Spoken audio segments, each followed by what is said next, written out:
வணக்கம். நான் Gajarat Nagaratnam, law of attraction mind coach. இந்த பாட்காஸ்ட்டில் உங்களுக்கு இந்த பிரபஞ்சம் கொடுத்த மிகப்பெரிய கொடையான உங்களுக்கு அள்ளி கொடுக்கப்பட்ட ஒரு பரிசாக இருக்கிற மகிழ்ச்சியை பற்றி சொல்ல போகிறேன். அது என்ன மகிழ்ச்சி? மகிழ்ச்சின்னா ஃபர்ஸ்ட் என்ன? ஒரு செகண்ட் உங்களுக்குள்ளே இந்த கேள்வியை கேட்டு பாருங்கள். மகிழ்ச்சின்னு எதை சொல்கிறாங்க? எப்போ நான் கடைசியாக மகிழ்ச்சியாக இருந்தேன், எந்த சமயத்தில் நான் லாஸ்ட்டாக மகிழ்ச்சியாக இருந்தேன்னு சிந்திச்சு பாருங்கள். யார் கூட நான் லாஸ்ட்டாக மகிழ்ச்சியாக இருந்தேன்? மகிழ்ச்சியாக இருக்கும்போது என்கிட்ட என்ன இருந்துச்சு? சரி, மகிழ்ச்சியாக இருக்கி ஏதாவது எனக்குள்ளே நிகழ்கிறோன்னா, இல்லை வெளியில் ஒரு பொருளையோ வெளியில் ஒரு சம்பவத்தின் மூலமாகவோ எனக்குள்ளே நடக்கிறோன்னா, நல்லா உங்களுக்குள்ள இந்த கேள்விகளை கேட்டு பாருங்கள். மகிழ்ச்சின்றது ஒரு திருப்தி, ஒரு பூரணத்துவம், சில நேரங்களில் என்னென்னு புரியாத ஒரு உணர்வு, எங்கள்ட இந்த 32 பல்லும் தெரியும் போது வர்ற சிரிப்பு, ஒரு சில சம்பவங்களின் மூலமாக எங்களுக்கு கிடைக்கிற ஒரு வகையான ஒரு நெகிழ்ச்சியான ஒரு மனநிலை. இதைத்தான் நாங்கள் மகிழ்ச்சி, சந்தோஷம் என்று சந்தோஷம் என்றதையும் தாண்டி ஒரு விஷயம். அப்பா மன நிறைவாக இருக்குப்பா. பிள்ளைகளுக்கு கல்யாணம் பண்ணி வச்சுட்டு பேரண்ட்ஸ் சொல்கிறது, கடனையெல்லாம் கட்டி முடிச்சுட்டு ஒரு மனுஷன் சொல்கிறது, ஒரு கோவிலுக்கு போயிட்டு, ரொம்ப தூரமாக இருக்கிற கோவிலுன்னு, அந்த கோவிலுக்கு போயிட்டு வெளியே வரும்போது அப்பா ஒரு மன நிறைவாக இருக்குது. ஒரு சில தெய்வங்களுக்கு நேர்த்தி வச்சுட்டு, குலதெய்வத்துக்கெல்லாம் நேர்த்தி வச்சுட்டு ஒரு 10 வருஷம் கழிச்சு ஒரு குலதெய்வம் கோவிலுக்கு போயிட்டு சொல்கிறோம், ஏன்னா நம்ம இப்போ மகிழ்ச்சியாக இருக்கிறோம், இப்போ நிம்மதியாக இருக்குது, இப்போ திருப்தியாக இருக்குது. சரி, இந்த மகிழ்ச்சின்றது வெறுமனையே எங்களோட முகத்தில் தெரிகிற சிரிப்பு மாத்திரமில்லை, அது எங்களோட மூளையோட ஒரு சில ஹார்மோன்ஸோட செயற்பாடு தான் இந்த மகிழ்ச்சி. இந்த மகிழ்ச்சியை 2 வகையாக பிரிக்கிறோம். ஒரு சில சம்பவங்கள் மூலமாகவும், ஒரு சில நிகழ்வுகள் மூலமாகவும், ஒரு சில பொருட்கள் மூலமாகவும் நமக்கு கிடைக்கிற மகிழ்ச்சி. இதை தாண்டியும் ஒரு சில தத்துவங்கள் மூலமாகவும், ஒரு சில உண்மைகளை புரிஞ்சு கொள்வது மூலமாகவும் கிடைக்கிற மகிழ்ச்சி. இந்த பொருட்கள், இந்த சம்பவங்கள் மூலமாக கிடைக்கிற மகிழ்ச்சி நிரந்தரமானது கிடையாது, அது தற்காலிகமானது. அதனால தான் நான் சொல்லியிருக்கேன், ஒரு குழந்தை ஈக்கல் குச்சியோ பேப்பரையை பார்த்து சந்தோஷத்தை தேடுறதில்லை. அது ஈக்கல் குச்சி கொடுத்தாலும் விளையாடும், பேப்பர் கொடுத்தாலும் விளையாடும், ஒரு விலகுண்ட கார் கொடுத்தாலும் விளையாடும், சுவரில் கிறுக்கியும் விளையாடும். அது சந்தோஷத்தை அந்த புத்தகங்கள்லையோ அந்த பேப்பர்லையோ தேடுறதில்லை, அந்த விளையாட்டு பொருட்களில் தேடுறதில்லை, அது தனக்குள்ளே இருந்து தேடிக்கொள்ளுது. நீங்களும் அந்த குழந்தமாய் இருந்து வாழ்ந்தவங்க தானே, அந்த குழந்தமாய் வளர்ந்து வந்தவங்க தானே. ஆனால் நீங்கள் மட்டும் இன்றைக்கி வெளியில் அந்த சந்தோஷத்தை தேட ஆரம்பிக்கிறீங்க. உங்களோட இயல்பிலேருந்து நீங்கள் மாற ஆரம்பிக்கிறீங்க. ஏதாவது நடக்கட்டும், ஏதாவது கிடைக்கட்டும், அப்போ நான் சந்தோஷப்படுற நினச்சிட்ருக்கீங்க. அது உண்மையான சந்தோஷம் கிடையாது. அப்போ இங்கே மகிழ்ச்சின்றது, சில பொருட்கள் எனக்கு கிடைக்குது, நான் ஒரு ஐஃபோன் வாங்குகிறேன், நான் ஒரு புது கார் வாங்குகிறேன், ஒரு பைக் வாங்குகிறேன், அதை பற்றியே மற்றவங்கள்ட்ட பேசி சந்தோஷம் அடைகிறேன், நான் படித்து முடிக்கிறேன் சந்தோஷம் அடைகிறேன், வேலையில் எனக்கு சம்பளம் கிடைக்குது சந்தோஷம் அடைகிறேன். இது தற்காலிகமான சந்தோஷம். இந்த சந்தோஷம் ஒன்றும் கெட்டது இல்லை, அது தற்காலிகமானது. எனக்கு ஏதோ ஒரு வகையில் அது உதவுதுன்னா அது கெட்டது கிடையாது, அதுவும் ஒரு வகையில் சந்தோஷம்தான். ஆனால் இங்கே நிரந்தரமான சந்தோஷம்ன்றது எது?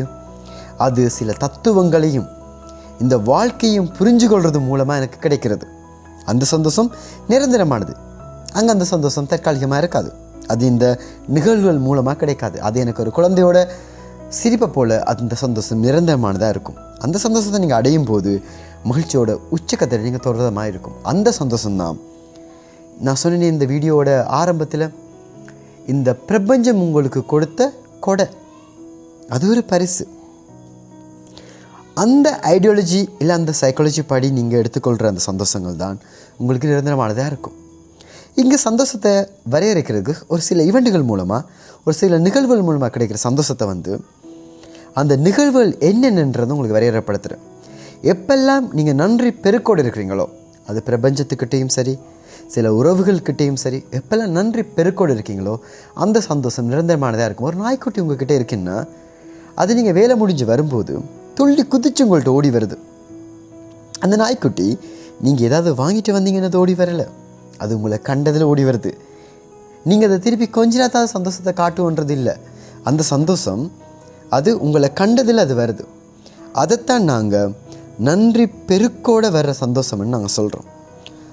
உறவுகளோடு நீங்கள் டைம் ஸ்பெண்ட் பண்ணும்போது வர்ற சந்தோஷத்தை நாங்கள் ரெண்டாவது அடிப்படையான சந்தோஷம்னு சொல்கிறோம். உறவுகளோடு நீங்கள் நேரம் ஸ்பெண்ட் பண்ணும்போதும், அவங்களோட நீங்கள் மகிழ்ச்சிக்கான ஈவெண்ட்டுகள் உருவாக்கும் போதும், அந்த உறவுகள் உங்களுக்கு ஆற்றுற பங்குகள், அவங்க உங்களுக்காக செய்கிற சேவைகளில் கிடைக்கிற சந்தோஷத்தையும் இன்னொரு சந்தோஷத்தை வரையறைன்னு நம்ம சொல்கிறோம்.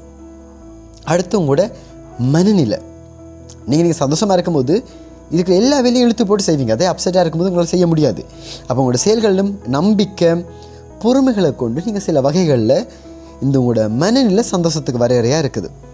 சில சமயங்களில் சம்பளம் இன்றைக்கி உங்களுக்கு கிடைச்சிருச்சு, ஆனால் அப்போ கூட அந்த சந்தோஷம் இல்லை உங்களுக்கு. அந்த சம்பளத்தை எல்லாருக்கும் கொடுத்து முடித்து எல்லாத்தையும் இல்லாமல் பண்ணதுக்கப்புறம், அந்த காசு இருக்கும்போது உங்களுக்கு ஏதோ ஒரு ஒவ்வாமை ஒன்று உங்களுக்கு இருக்குது. இந்த காசெல்லாம் முடித்ததுக்கப்புறம் ஒரு சாந்தி நிலை ஒன்று வருது.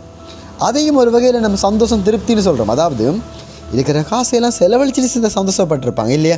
நீங்கள் கூட அப்படி செஞ்சுருக்கலாம். அதுக்கான காரணம் என்னென்னா, அது இருக்கிற வரைக்கும் ஒரு மன திருப்தியை நீங்கள் ஃபீல் பண்ணுறீங்க. அது எல்லாத்தையும் செலவழித்த பிறகு அப்போ உங்களுக்கு ஒரு சந்தோஷம் வருதுன்னு சொல்லுது சைக்காலஜி. அதுக்கப்புறம் நான் முதலே சொன்ன மாதிரி பொருட்கள் மூலமாக சில மதிப்புக்குரிய பொருட்கள் உங்கள் கையில் இருக்கும்போது அது சில சந்தோஷங்களை கொண்டு வருது.